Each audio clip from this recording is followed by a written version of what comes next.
Sir 2003 से अभी तक हम ये सुन रहे हैं कि पोस्टों को फिल किया जाएगा। अभी मैम ने कहा 367 पोस्ट वैकेंट है डिस्ट्रिक्ट डोडा के अंदर। जवाब में आता है कि इस बार 594 पोस्टों के बारे में सोचा जा रहा है ऑल ओवर J&K। सर आप मुझे बता दीजिए 367 मेरे डिस्ट्रिक्ट में खाली हैं, तो 594 से क्या ही होगा। सर हमारे जो हायर सेकेंडरीज हैं फार फ्लंग एरियाज में है, कई किलोमीटर चलने के बाद हायर सेकेंडरी तक पहुंचा जाता है, और वहां पर अगर बच्चे को तालीम बेहतर नहीं होगी, CRC से सर काम नहीं चलेगा। हायर कर सकते हैं, हमारे पास वेल क्वालिफाइड एक तबका है। मैं चाहता हूं MG नरेगा में ही अगर उन लोगों को वही काम दिया जाए, अगर सरकार के पास पॉलिसी नहीं है उनको वही काम दिया जाए जो उस काम के लिए बना है। MA MPhil PhD double degrees लेकर है सर, उन नौजवानों के बारे में नहीं सोचा जा रहा। और ये मामला आज का नहीं है, इस हाउस के अंदर मैं पहली बार आया हूं, लेकिन ये तमाशा मैं स्कूल के टाइम से देख रहा हूं। जो 2003 में हायर सेकेंडरी थी, न तब लेक्चरर था और न अब लेक्चरर है। सर इसको थोड़ा सा सोचना चाहिए, चाहे ये लोग हैं या हम लोग हैं। सर अगर हायर सेकेंडरी में एजुकेशन में स्टाफ नहीं होगा तो हमारी नस्लें बेहतर कैसे मुमकिन है। तो इस पे प्रायोरिटी पे 594 से काम नहीं चलेगा। सर मेरा ही 367 का आंकड़ा है, तो बताओ मेरे डिस्ट्रिक्ट में 367 कैसे फिल किया जा सकता है। सर ये कोई जवाब नहीं। और ये मैं बता रहा हूँ 2003 से, मैं जब स्टूडेंट खुद रहा हूँ 2003 से सर मामला देख रहा हूँ। इस पे थोड़ा सा हाउस को सोचना पड़ेगा, क्योंकि नौजवानों की नस्लों के बारे में, बेहतरी के बारे में हमें बदलाव लाना है। और सर दूसरा है इसमें, हम पूछो अपने सवाल, जवाब सुनो ना, जवाब सुनो। सर एक जो ऑनरेबल मेंबर साहब ने सवाल पूछा था कि वैकेंसीज के बारे में, उसके बारे में हमने जवाब दे दिया है, लेकिन इसके अलावा जो 140 जो हैं वो CRCs के ज़रिए जो हैं उनको लिया गया है, ताकि जो टीचिंग सब्जेक्ट्स वहाँ पे होते हैं उनको पढ़ाया जाए। उसके बावजूद जो है डिपार्टमेंटल प्रमोशन के ज़रिए भी जो है उसमें भी लेक्चरर्स जो है 10+2 की डेफिशिएंसी जो है उसको पूरा किया जा सकता है। उसके अलावा जो ऑनरेबल MLA साहब 594 पोस्ट की बात कर रहे हैं, ये 3 साल से कहाँ सुन रहे हैं, जब से पढ़ रहे हैं। ये तो जब यही सरकार बनी उमर अब्दुल्ला साहब की क़ियादत में, उसके बाद ये पोस्ट जो है, जब हमने शुरू किया था एजुकेशन डिपार्टमेंट संभाला था, उसके बाद ये 594 पोस्ट जो है सर्विस सिलेक्शन बोर्ड को रेफ़र किए गए हैं।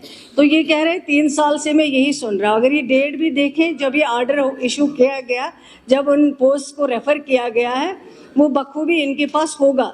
कमी तो है, मैं मानती हूँ कि कमी है, लेकिन ये कमी जो है इसको टाइम लगेगा जो है पूरा करने में। हम भी चाहते हैं कि availability of teachers, lecturers, professors, assistant professors जो हैं वो होनी चाहिए, क्योंकि जब आपके पास डिपार्टमेंट होगा, एजुकेशन जो है इंस्टीट्यूशंस होंगे, लेकिन उनमें टीचर नहीं होगा, उनमें प्रोफेसर नहीं होगा, उनमें असिस्टेंट प्रोफेसर नहीं होगा, फिर उन इदारों का कोई मायने नहीं है, कोई मतलब नहीं है। मैं खुद मानती हूँ इस चीज़ को, लेकिन अब जो है जो 10 साल में रिक्रूटमेंट नहीं की गई हैं, जैसे वैकेंसीज आती गई, रिटायर हो गए लोग, SRO केसेस नहीं लग पाए इतने बरसों में, तो अब ये 3 महीनों में या 4 महीनों में कमी पूरी तो नहीं होगी, इसमें टाइम लगेगा पूरा होने में। और कब पूरी होती हैं, जितना पॉसिबल होगा, जो डिपार्टमेंट के हाथ में है।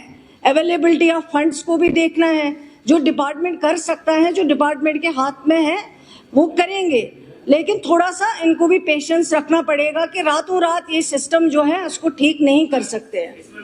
दूसरा क्वेश्चन था, मैम ने कहा कि प्रमोट करेंगे, लेक्चरर बनाएंगे। सर वो जो नीचे वाला तबका होगा फिर हाई स्कूल का, तो वहां खाली रह जाएगी, तो वो पोस्टें फिल नहीं कर पाएंगे। उसके लिए मैंने दूसरा सवाल इनको पूछा था कि जो कॉन्ट्रेक्चुअल बेसिस पे हमारे लेक्चरर्स पिछले 10 साल से 15 साल से छोटे से अमाउंट में काम कर रहे हैं, मैं चाहता हूं सरकार का ध्यान रहे, उसी तर्ज पे जो है अगर और पोस्टें निकाली जाए और टाइम टू टाइम उन्हें जो है 10, 15, 20, 25 हज़ार में जो एक लेक्चरर हमारा काम कर रहा है, क्योंकि उसके पास कोई काम ही नहीं है, वो अगर हमारे बच्चों को पढ़ा रहा है, तो मुझे नहीं लगता है कि सरकार के पास इतना बड़ा बोझ पड़ जाएगा कि वो उन लोगों को जो है वहां पे अपॉइंट नहीं किया जाएगा। सर उसमें क्या है कि वो जो वहां पर जब मतलब सेशन आता है तो सेशन से पहले ही उनको जो है निकाल देते हैं। वो भी सर पढ़ा लिखा तबका है, उनके बारे में सोचना चाहिए। कंटिन्यू रख लीजिए ना, 20 20-25 हजार में आपको लेक्चरर मिल रहा है सर। इतना सस्ता देश के अंदर क्या दुनिया के अंदर कहीं पे भी नहीं है कॉन्ट्रेक्चुअल लेक्चरर जो हमारा यहाँ जम्मू कश्मीर के अंदर। मैं चाहता हूँ मैडम साहिबा को ये बताना चाहूंगा कि उन लोगों को जो है कंटिन्यू रखा जाए,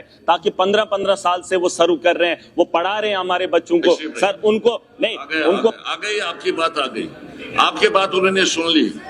सुन लेक्चरर्स की बात करते हैं, ये खुद जहां जहां जरूरत होती है वहां वहां एडवर्टाइजमेंट निकाला जाता है जिस सब्जेक्ट के लिए जरूरत हो, और एडवर्टाइज जब आते हैं उसमें फॉर्म आ जाते हैं। जो भी उसके लिए क्वालिफाई करता होगा वो फॉर्म वहां पे भरते हैं।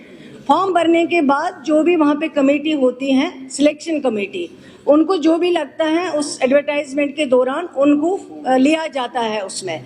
लेकिन अब 15 साल या 8 साल या 1 साल के लिए जो वहाँ डिसाइड करते हैं कि कितने देर में इनको रखना है, और जब री एडवर्टाइज हो जाता है, जो टाइम दिया जाता है इसमें, जब री एडवर्टाइजमेंट हो जाता है 1 साल के बाद या 2 साल के बाद, उनको भी उसमें मौका दिया जाता है ताकि वो फिर से अप्लाई करें। अगर उनको फिर से एज पर मेरिट जो है फिर से अगर उनको कंसिडर किया जा सकता है, और उनके लिए कुछ जो है परसेंट इसका भी रखा जाता है कि एक्सपीरियंस इनका है, इन्होंने इतने देर काम किया है, इनकी क्वालिफिकेशन ये है, वो वहाँ पे देखा जाता है, उसको भी कंसिडर किया जाता है। चलिए कोई बात नहीं। अच्छा तशरीफ रखिए, आप तशरीफ रखिए। कोई तो